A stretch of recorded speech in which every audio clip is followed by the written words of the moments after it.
Hello guys, welcome back to my channel. तो आज है शुमाती अमावस्या, सुहागनों का फेरी देने का दिन। हम लोग जा रहे हैं फेरी देने। आज देंगे बिंदी का फेरी देंगे आज। हर बार अलग अलग फेरी 108 बिंदी। तो चलिए बनेगी 80 घाट मिलते हैं आप लोग से।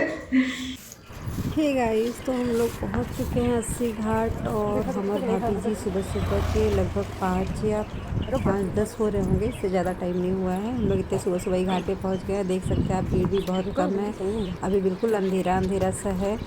और सोमवती अमावस्या की फेरी बहुत महत्व रखती है हम सुहागिन औरतों के लिए। जब मेरी माता जी यानी सासू माँ थी तो वो हम लोगों से कराती थी, तो उस समय हम लोग तुलसी जी का फेरी लगाते थे।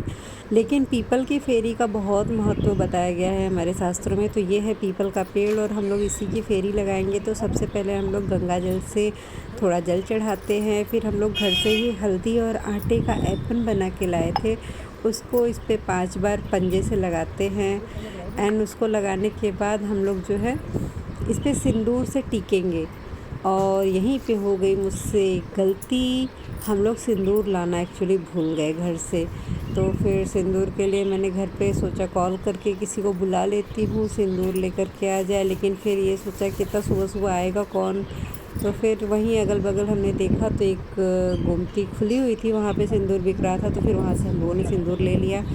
एंड सिंदूर के साथ ही फिर पूजा आगे हम लोग स्टार्ट करते हैं। तो हम लोगों ने यहाँ पे श्रृंगार के सारे सामान पीपल देव को चढ़ाए। और आज के दिन मेन माना जाता है कि हमारे भोले बाबा और माता पार्वती के आशीर्वाद से हम सभी सुहागिनों को बहुत अच्छे फल प्राप्त होते हैं। सोमवती अमावस्या के दिन परिक्रमा करने से लगभग 108 परिक्रमा की जाती है पीपल के पेड़ की। अगर आपके पास पीपल का पेड़ नहीं मिल पा रहा है आपको अगल बगल, तो आप तुलसी के पौधे का भी परिक्रमा कर सकते हैं। जैसे कि मैंने आपको अभी स्टार्टिंग में ही बताया कि मेरी मम्मी जी यानी सासू माँ जो है पहले हम लोगों से तुलसी माँ का ही परिक्रमा करवा दिया करती थी, क्योंकि अगल बगल हमारे पीपल का पेड़ नहीं था। फिर हम लोग थोड़ा बाहर निकलने लगे तो हम लोगों ने देखा 80 घाट पे एक पीपल का पेड़ है। तो फिर हम लोग वहाँ पे परिक्रमा करने 2-3 बार से जा रहे हैं। तो इस बार हम लोगों ने बिंदी का परिक्रमा करने का सोचा है, क्योंकि इससे पहले हम लोग चूड़ी का परिक्रमा कर चुके हैं। तो इस बार हम लोग अब ज़्यादातर इसमें सुहाग की चीज़ों से ही जो है फेरी दी जाती है। तो चूड़ी का फेरी हम लोग दे चुके हैं, तो इस बार हम लोग बिंदी का देंगे। आप अनाज का भी फेरी दे सकते हैं। लोग मूंगफली, किशमिश, मिश्री, चावल, गेहूँ सभी चीज़ों की फेरी दी जाती है। और अपने सामर्थ्य के अनुसार लोग दान दर्पण भी करते हैं, तो वो भी करना चाहिए। आज के दिन जितना आपसे हो सके आपको दान ज़रूर करना चाहिए। और एक सुहागन औरत को संपूर्ण श्रृंगार करके ही पूजन करने जाना चाहिए। संपूर्ण श्रृंगार का मतलब होता है पैर में महावर लगाना, हाथों में खनकती हुई लाल लाल चूड़ियाँ पहनना, मांग में सिंदूर लगाना। तो हम सुहागिनों के लिए तो यही सब जो है मेन श्रृंगार होता है।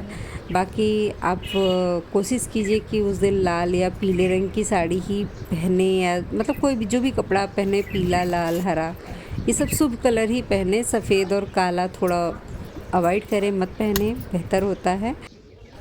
और हमारे पीछे भी आपने देखा था कि लाइट जल रही थी, और भाई जिसका रेस्टोरेंट है उन्होंने लाइट ऑफ कर दिया है, क्योंकि अब भोर होने लगी है, धीरे धीरे धूप खिलने लगी है, आसमान में सूर्यदेव की लाली छा गई है, तो उन्होंने लाइट्स ऑफ कर दी है।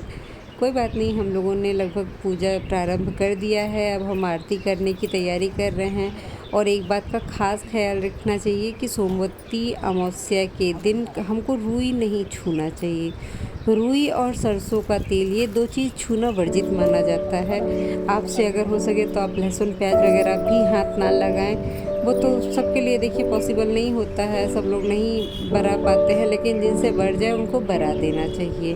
तो आज के दिन ये सब चीज़ें थोड़ा वर्जित मानी जाती हैं। एंड आप अपने पूरे मन, तन, क्रम, वचन से शुद्ध होकर के फेरी लगाना शुरू कर दीजिए। और इस फेरी का हमें सबसे बड़ा महत्व और सबसे बड़ा फल यही मिलता है कि हर सुहागिन औरत अपने सुहाग के लिए ही तो पूजा करती है। ये तो आप सब लोग जानते होंगे।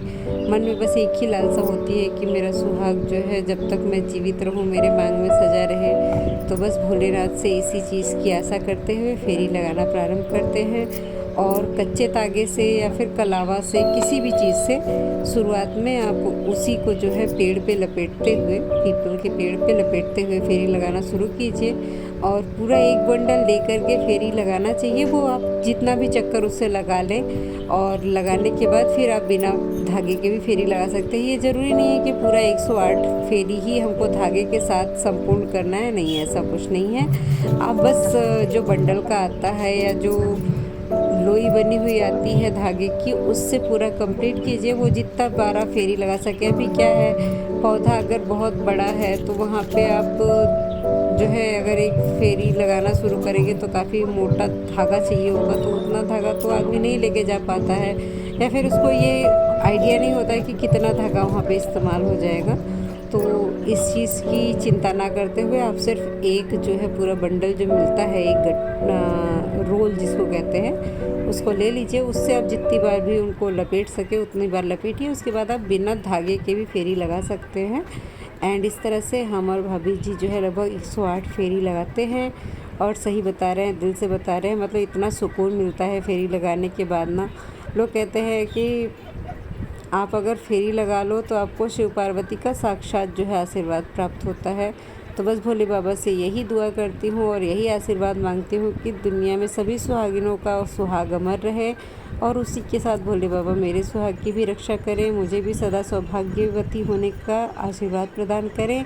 एंड आप लोग भी अगर मेरा वीडियो देख रहे हैं तो कोशिश कीजिएगा कि अगर अगली बार आपको सोमवती अमावस्या का पता चले तो आप जो है सोमवती अमावस्या का फेरी ज़रूर लगाएं। और हाँ, अगर आप लोगों को जानकारी चाहिए कि अगली बार सोमवती अमावस्या कब पड़ने वाली है तो आप कमेंट बॉक्स में लिख सकते हैं। मैं आपको उसके ऊपर भी एक पूरा डिटेल वीडियो बना करके बता दूंगी कि कब कब सोमवती अमावस्या पड़ने वाली है, और आप अपने सोमवती अमावस्या की फेरी लगाने की पूरी तैयारी कर सकते हैं। और पहला फेरी अगर आप लगा रहे हैं तो जैसा कि हमारे यूपी बिहार में तो हम लोग यही जानते हैं, हमारी सासू माँ और हमारी माँ लोगों ने हमें बस यही बताया है कि पहला फेरी जो है मायके का धान होता है, जो चावल का बीज होता है वो, और ससुराल का पान होता है। जी हाँ गाइस, मायके का धान और ससुराल के पान से हमें प्रथम फेरी लगाना स्टार्ट करना चाहिए।